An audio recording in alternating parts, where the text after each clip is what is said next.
नमस्कार, मैं हूं साक्षी मंगई। आप देख रहे हैं देवभूमि इनसाइडर। रुक करते हैं आज की मुख्य खबरों की ओर। हरिद्वार पहुंचे रक्षा मंत्री राजनाथ सिंह, रखी पतंजलि गुरुकुलम की आधारशिला।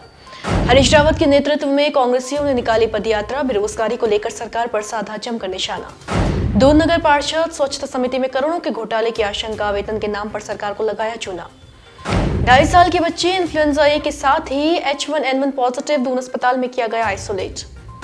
कृषि यंत्र घोटाले में हुई बड़ी कार्रवाई, भूमि संरक्षण अधिकारी किया सस्पेंड। अब खबरें विस्तार से। पतंजलि योगपीठ का 29वां स्थापना दिवस और स्वामी दयानंद सरस्वती की 220वीं जयंती को, साथ ही गुरुकुल के संस्थापक स्वामी दर्शनानंद की जयंती के अवसर पर हरिद्वार में कार्यक्रम आयोजित किए जा रहे हैं। इसी कड़ी में केंद्रीय रक्षा मंत्री राजनाथ सिंह हरिद्वार में पतंजलि गुरुकुलम एवं आचार्य कुलम शिलान्यास समारोह में पहुंचे, जहां उन्होंने पतंजलि गुरुकुलम की आधारशिला रखी।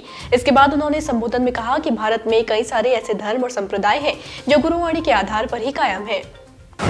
उत्तराखंड के पूर्व मुख्यमंत्री और कांग्रेस के वरिष्ठ नेता हरीश रावत के नेतृत्व में कांग्रेसियों ने आज शनिवार 6 जनवरी को देहरादून में बेरोजगारी को लेकर पदयात्रा निकाली। इस दौरान हरीश रावत और उत्तराखंड में कांग्रेस के प्रदेश अध्यक्ष करण महारा ने बीजेपी सरकार पर निशाना भी साधा। हरीश रावत ने कहा कि उत्तराखंड समेत पूरे देश में बेरोजगारी बढ़ती जा रही है, राज्य सरकार रिक्त पदों को भी नहीं भर रही। इस विलंब के विरोध में उन्होंने ये पदयात्रा सरकार को जगाने के लिए निकाली है। नगर निगम के वार्डों में सफाई व्यवस्था के लिए गठित की गई पार्षद स्वच्छता समिति में घोटाला सामने आया है। सत्यापन में पता चला है कि नई पार्षद समितियों की सूची में आधे नाम गायब मिले। सत्यापन में यह भी पता चला है कि निगम जिन कर्मचारियों के खाते में वेतन जारी कर रहा है, निगम के ब्यौरा तलब करते ही मौके पर उनकी जगह अब काम कोई और कर रहा है। ऐसे में नगर निगम की ओर से शहर की सफाई व्यवस्था में लगाए गए कर्मचारियों के वेतन के नाम पर करोड़ों रुपए का फर्जीवाड़ा सामने आया है। दून अस्पताल में एक 2.5 साल की बच्ची इन्फ्लुएंजा ए के साथ ही H1N1 पॉजिटिव आई है। H1N1 इन्फ्लुएंजा का सब टाइप है और ये स्वाइन फ्लू को प्रेजेंट करता है। बच्ची को दून अस्पताल में भर्ती कर आइसोलेट किया गया है। इसकी रिपोर्ट स्वास्थ्य विभाग की ओर से शुक्रवार को जारी की गई है।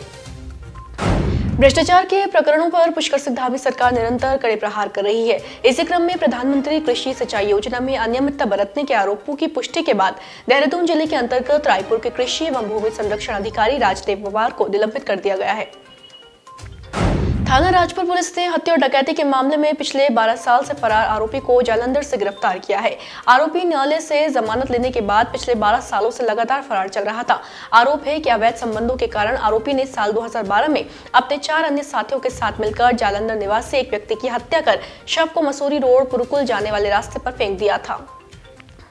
सरकारी हॉस्पिटलों में स्पेशलिस्ट डॉक्टरों की कमी को दूर करने के लिए स्वास्थ्य विभाग ने बड़ा फैसला लिया है। स्वास्थ्य विभाग अब स्पेशलिस्ट डॉक्टरों के रिटायरमेंट की उम्र बढ़ाने पर विचार कर रही है, जिसका प्रस्ताव तैयार कर जल्द ही कैबिनेट में भेजा जाएगा। केंद्र सरकार की महत्वपूर्ण परियोजना ऋषिकेश कर्णप्रयाग रेलवे लाइन के लिए आज का दिन खास रहा। आज श्रीनगर शहर के बीच से निकल रही ऋषिकेश कर्णप्रयाग रेलवे लाइन की मुख्य टनल का ब्रेक थ्रू हो गया है।